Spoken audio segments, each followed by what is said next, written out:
students, I am Dr. Pavan Kumar, consultant cardiac surgeon working at Leelavati Hospital since last 32 years.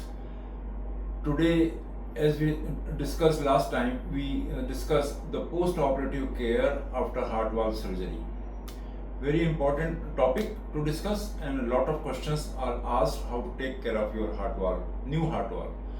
So first and foremost is that the oral hygiene has to be well maintained, and usually the heart valve disease occurs because of poor oral hygiene.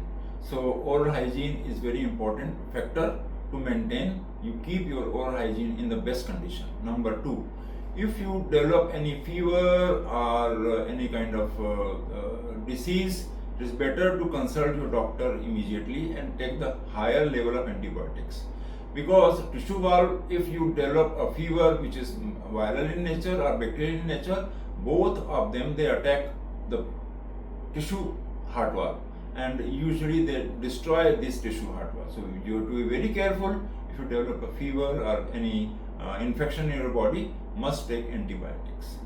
Thirdly, these valves, the mechanical heart valves, require blood thinness, and for that anticoagulation regime has to be in place. So you are put on blood thinners by which your blood is thin, and then you measure your blood thinness by doing Prothrombin time test and international normalized ratio.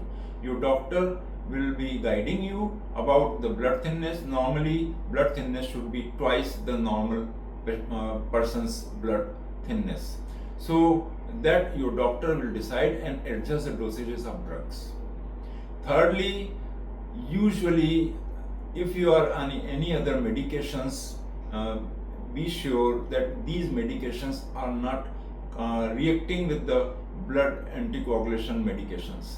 So if you are like small examples of steroids or anti-inflammatory medications, they are to be taken in consultation with your treating doctor.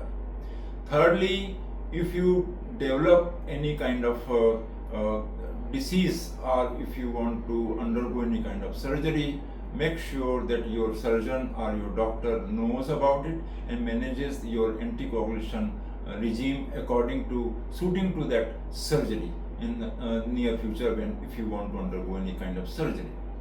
Thirdly, if your blood is thin and your anticoagulation profile, and then it is better that you avoid any kind of injury or any kind of thing which may hurt you or may cause bleeding.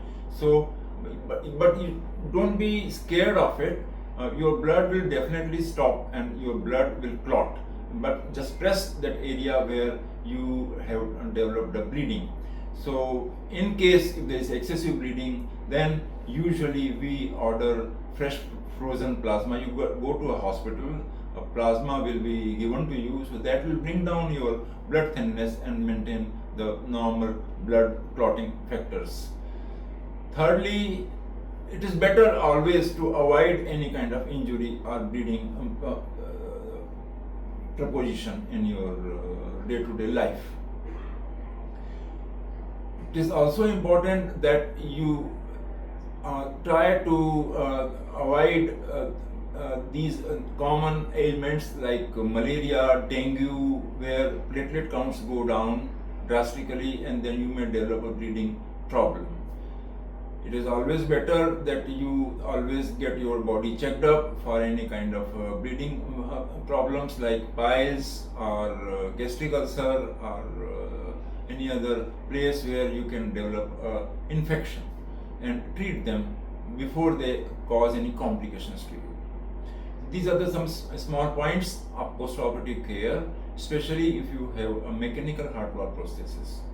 For tissue valve, normally 3 months time we keep them on anticoagulation. After that, these blood thinness medications can be stopped.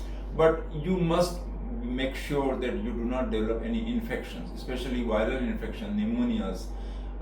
It is important that you get vaccinated, especially for flu or any kind of pneumonias. Every year they give vaccinations. Similarly, you should be vaccinated for hepatitis, and you should be vaccinated for typhoid, the common vaccinations are available now, so that you can avoid these diseases which can cause your blood parameters to change and your valve can be safely functioning. Thank you very much.